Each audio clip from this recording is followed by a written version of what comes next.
Muy buenas noches, amigos, amigas, familia rotaria. ¿Qué carajo son los valores? ¿Para qué nos sirven?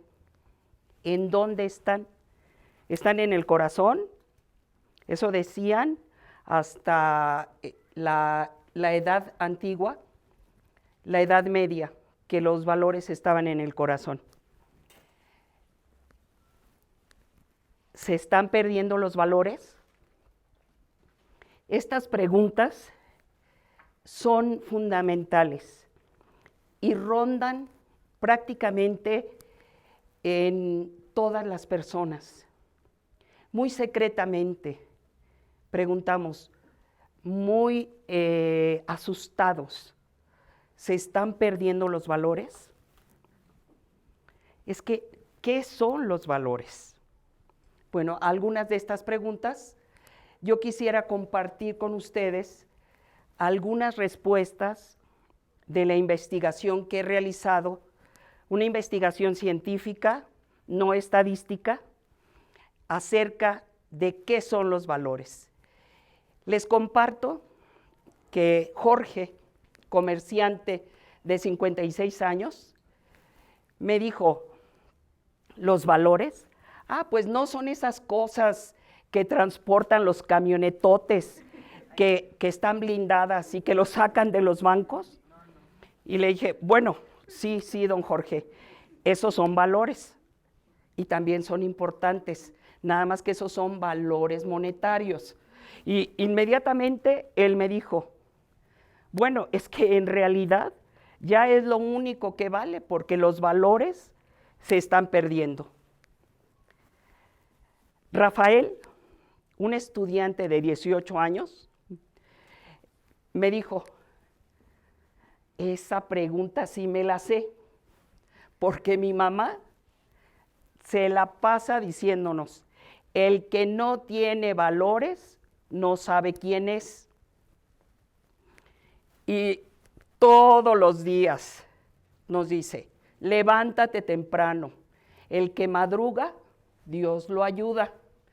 Ayuda a tus abuelos, desayuna, no comas comida chatarra, sé respetuoso, piensa, reflexiona y después actúas. Yo le dije, oye Rafael, tu mamá sí que sabe de valores. Daniela, una universitaria de 23 años, a la pregunta, ¿qué son los valores? Me dijo, ¿valores? Valores es que no me asalten en la combi cuando voy a la universidad. Valores, que los de salubridad no vengan a extorsionar a mis papás en la pollería. Valores, que los políticos no mientan. Valores, que los gobernantes no roben. Valores, que los jóvenes podamos salir a divertirnos sin pensar que vamos a desaparecer. Como ven, los valores son una parte fundamental de todas las personas, en todas las edades. Y hay una preocupación enorme de que si se están perdiendo los valores. Porque resulta que ahora hemos intercambiado la jerarquía de valores. Anteriormente luchábamos por la libertad y ahora la libertad la hemos dejado en segundo plano y estamos luchando por la seguridad. Todas las casas con reja, los negocios con reja, todos con miedo.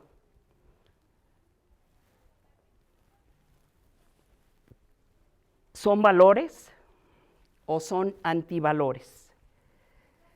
Fíjense, hace más de 2200 años, Aristóteles decía que los valores son las virtudes humanas y que cuando logras esas virtudes, llegas a la felicidad. Él señalaba 2 valores fundamentales como clave para el logro de la felicidad, que es el equilibrio, lograr el equilibrio en todas nuestras acciones, y la persistencia, la tenacidad. Ya en el siglo XVIII, un filósofo, un genio del pensamiento, Immanuel Kant, decía que los valores son deontológicos, es decir, son un deber. Y decía que los valores deberían ser universales, porque le deben caer bien a todos, para convertirse en un imperativo categórico. Para él decía, si tú crees que es un valor, debe ser un imperativo categórico. Y él mencionaba en un orden muy específico 3 valores. El primero, que es el acompañamiento de casi todos los demás valores, es la responsabilidad, la justicia y la libertad. Y estamos hablando del siglo XVIII, cuando se llevó a cabo esa revolución del pensamiento y donde se empezó a ver que los valores no solamente están en el corazón, sino que están fundamentalmente en el cerebro, pero no solo como actos racionales, sino como una combinación de nuestras emociones, es decir, lo que deseamos y lo que debemos a través de la razón. Los valores, pues en una definición muy sencilla, son un conjunto de creencias, y por eso hay valores religiosos, valores económicos, valores sociales, valores culturales, valores educativos. Es prácticamente todo el hacer del ser humano está en una plataforma filosófica, en su plataforma de valores. Si nos levantamos a las 6 de la mañana o decidimos levantarnos a las 10 de la mañana, media un valor. Si soy puntual, si soy proactivo, si quiero lograr los objetivos. Quisiera compartir con ustedes una perspectiva muy interesante y además que muy novedosa, porque el doctor Pablo Malo Osejo escribió este libro y lo editó en el 2021. Un libro muy interesante, es psiquiatra el doctor Pablo Malo, y él postula que a lo largo de la civilización humana hemos sufrido con la moral, que la moralidad es peligrosa y que poco nos hemos percatado de esa peligrosidad de la moral, porque los valores no son puntuales, sino tienen sus matices y tienen una parte que puede ser perfectamente dañina para el ser humano y para su comunidad, y otra parte que puede ser lo que todos creemos, que cuando tienes una moral alta, pues es que eres muy buen ciudadano y que convives y transmites todo lo bueno de ti a tu comunidad. Cuando decimos están moralmente derrotados, eso lo dice el gobierno actual, que nadie puede contra ellos porque están moralmente derrotados, asume que la moralidad de ellos es perfecta y que quien disienta de esa moralidad está en un error moral o en una falta ética. Y entonces el doctor Malo Osejo dice que la violencia, las guerras, desde el inicio casi de la civilización, están mediadas por una interpretación que puede ser destructiva de la moral. En nombre de Dios puedo asesinar. En nombre de hacer algo muy bueno puedo causarle daño a otra persona o a otra comunidad. Y hay la justificación moral de que voy por un bien superior y eso me justifica para destruir. Platica el doctor Malo Osejo de una línea. Imaginen el nacionalismo, un exceso de nacionalismo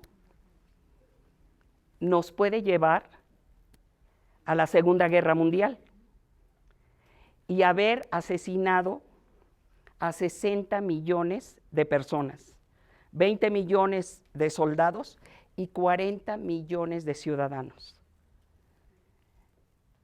En nombre de algo muy bueno, de la pertenencia de un lugar, de ser patriota, excluyes, ¿no? Y lo vemos recientemente, la semana pasada, el ataque del grupo terrorista Hamas a Israel en nombre de Dios, ¿no? En nombre de un bien superior. Y digo, la respuesta de Israel a Hamas o a Gaza, también en nombre tal vez de una venganza o también en nombre de parar, en nombre de detenerlos, etcétera, ¿no? El doctor Malo habla de una infinidad de valores que en su extremo o en su exceso causan más daño que bienestar. De la libertad, de la justicia, del populismo, en fin, incluida la libertad. Porque la libertad en exceso, ¿a qué nos conduce? A la anarquía, ¿verdad? De una manera incluso cándida, este psiquiatra dice, el cambio de este paradigma va a ser muy difícil, porque por ejemplo tenemos un conocimiento, lo tenemos introyectado, los valores los tenemos introyectados, los tenemos en el subconsciente, actuamos sin pensar en muchas ocasiones porque ya tenemos nuestro software, que son los valores. La guerra tiene un estatus de heroica, de salvadora, de interesante, de superioridad. Y desde pequeños, yo me acuerdo haber visto el programa de combate hace muchos años, pero ahora hay miles de programas donde a los niños les enseñamos que la guerra tiene una justificación de los buenos contra los malos. Y le damos ese estatus de ser algo bueno, siendo que la guerra, en cualquiera de sus formas, es destructiva, rompe Y muchos de nosotros decimos, bueno, es que la guerra es inherente al ser humano. Pues tendremos que ir, dice el doctor Malo, pues convenciendo a los niños, primero que nada, de que la guerra, que es mejor cooperar, platicar, que la guerra. Da muchos otros recomendaciones, porque no son consejos, sino recomendaciones, de que cuando tengas un adversario, es recomendable que no uses malas palabras, que no le digas palabras peyorativas, porque eso hace precisamente que uno se ensalce en la parte negativa de un valor bueno, como la libertad, por ejemplo. Y recomienda el pensamiento crítico y pues bajar de los estatus a acciones que, como el machismo, por ejemplo, que puede venir desde la mujer hacia los hijos o desde el hombre hacia los hijos, etcétera. Porque recuerden que los hijos no hacen lo que uno les dice que hagan, hacen lo que ven que uno hace, ¿no? Muy bien, quiero compartir otra perspectiva que también es muy reciente, la neurociencia de los valores.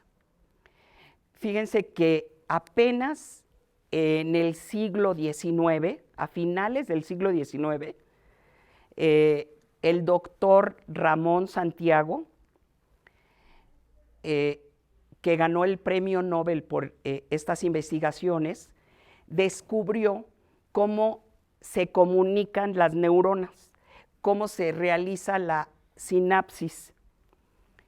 Estamos hablando de 1906. Y gracias a los conocimientos que se han desarrollado vertiginosamente después de 1906, sabemos con mucha precisión qué conocimiento se desarrolla, qué valores se desarrollan en algunas partes del cerebro. Por ejemplo, las neuronas espejo, esas se descubrieron en 1990, o sea, muy recientemente por dos investigadores italianos, y son muy importantes estas neuronas espejo porque nos permiten ser empáticos. Y muchos estudiosos dicen que la empatía es el valor de los valores. ¿Y saben por qué? Porque nos sacó de la animalidad a la humanidad. Porque los seres humanos somos los que somos empáticos. Tenemos esa capacidad de ponernos en los zapatos del otro. No es innato eso. Hay que aprender, porque los valores no son innatos. Los valores se cultivan, los valores se observan y se van desarrollando. Bueno, aquella persona que le cuesta mucho trabajo, porque es difícil, es un proceso bioquímico, fisiológico, emocional, racional, muy difícil la empatía. Yo les digo, imagínense qué sentimos nosotros por los muertos de Israel y de Palestina. Nos da mucha pena, ¿no? Nos da mucho dolor. Pero, ¿qué les parece si la bomba hubiera caído aquí en la escuela de aquí? Diríamos, gritaríamos, que pare la guerra. Las guerras son terribles porque no hay razón, no hay con quién platicar, no hay cómo pararla. No sé si vieron las últimas evidencias de cómo está ahorita la guerra, tanto del lado de Israel como del lado de Palestina. La sociedad civil están, bueno, destrozadas, destrozadas. Entonces la empatía es muy difícil de sentirla en realidad. Es un proceso fuerte. No hay como que te cortes un dedito para que estés, ay, me duele, y tú le dices a tu esposo, ay, es que me corté y me duele mucho. Te dice, ponte un curita. Oye, pero es que me duele mucho, no aguanto. Lávate. No siente, ¿verdad? No siente. Es difícil sentir lo del otro. La neurociencia ha ayudado a relacionar, a correlacionar lo que sucede en la amígdala y el neocórtex. Fíjense, la amígdala, desarrollada en 6 millones de años, nos lleva a acciones veloces, de segundos. Un oso, sabes que te tienes que meter a la cueva o que te tienes que esconder de una piedra o agarrar una piedra en segundos o nanosegundos. Esa amígdala era formidable en una época donde había escasez de alimentos, competencia feroz de todos los seres vivos, no solo los humanos, sino todos los seres vivos por el alimento, y había climas extremos. Y entonces la amígdala nos decía, ponte a salvo porque vienen los rayos, ponte a salvo porque viene la helada, ponte a salvo porque vienen las fieras. Durante 6 millones de años, en la época actual, la civilización, cuando mucho, tiene 12,000 años. Fíjense, 12,000 años. Nada, ni siquiera lo podemos poner significativamente en una escala de tiempo. No cuenta contra 6 millones de años. Y ahora resulta que la amígdala, con esas respuestas veloces, nos mantiene un poco alertas, pero damos respuestas equivocadas, reaccionamos. Alguien te avienta un coche y te bajas y agarras un bat y pa. Y cuando reaccionas dices, ¿por qué hice esto? ¿Por qué grité? ¿Por qué pateé? ¿Por qué golpeé? O sacan una pistola y te dan. ¿No? Porque la amígdala defiéndete, haz en segundos. Y por eso nos recomiendan siempre pausa, haz pausas para que le des oportunidad al neocórtex que reflexione, compare y diga, esto no tiene importancia. Vete, sal de ese conflicto inmediatamente. Bueno, para eso han pasado muchísimos años y ahora nos toca reaprender a vincular estas dos unidades del cerebro que son tan importantes para convivir en sociedad, para convivir en la familia, para convivir con los hermanos, para convivir con los amigos. ¿Sí? La mayoría, fíjense, de las partes cerebrales que se han ido descubriendo van sustituyendo, en caso de pérdida de alguna de las funciones, van sustituyendo.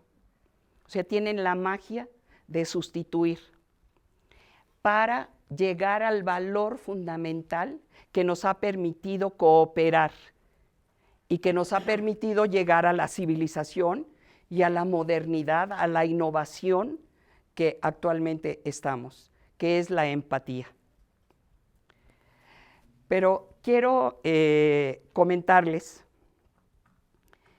que anteriormente había una obsesión por llegar a la verdad.